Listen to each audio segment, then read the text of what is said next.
So the question is, three identical charged balls, each of charge 2 coulomb, are suspended from a common point P by silk threads of 2 meter each. As shown in figure, they form an equilateral triangle of side 1 meter. The ratio of net force on a charge ball to the force between any two charge ball will be.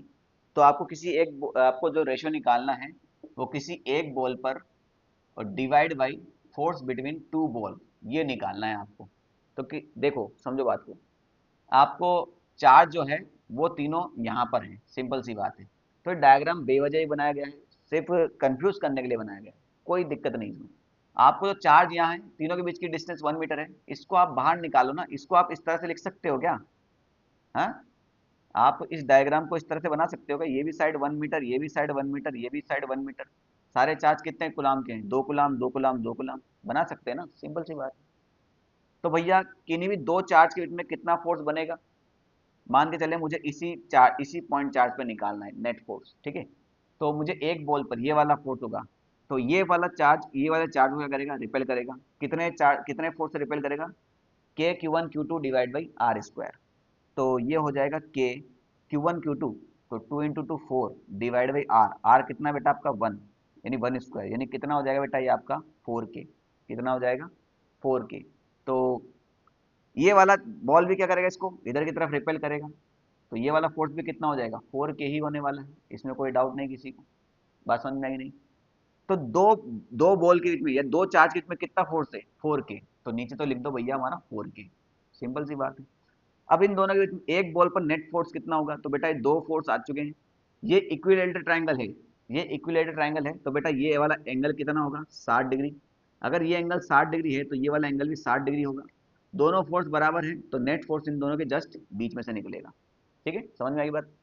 अब net force कैसे निकालेंगे भाई? तो बेटा force एक vector quantity है, दो vector के बीच में एंगल आ चुका है, तो अपना वही बेसिक फॉर्मूला लगा दो। रिजल्टेंट का फॉर्मूला क्या होता है? कल ही इसके पहले वाले क्वेश्चन में बता चुके हैं बेटा मन, a square plus b square plus 2ab cos theta.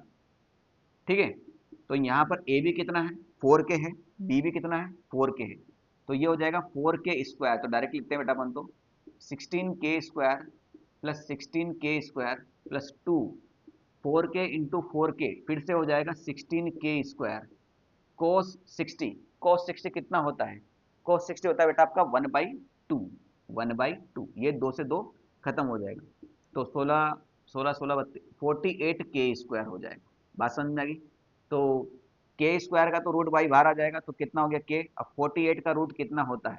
तो इसको मैं, चलो ऐसे ही कर लेते हैं। 48 का कितना हो जाएगा? 2 24 2 12 2 6 2 3 3 1, यानी मैं इसको 2 2, यानी आपका 2 और 2 4 बाहर आ जाएगा और √3 अंदर आ जाएगा।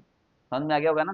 ठीक है, तो ये आ जाएगा आपका 4K इंटू √3।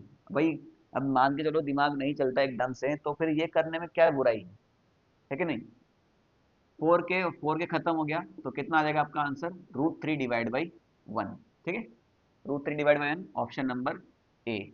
ठीक है।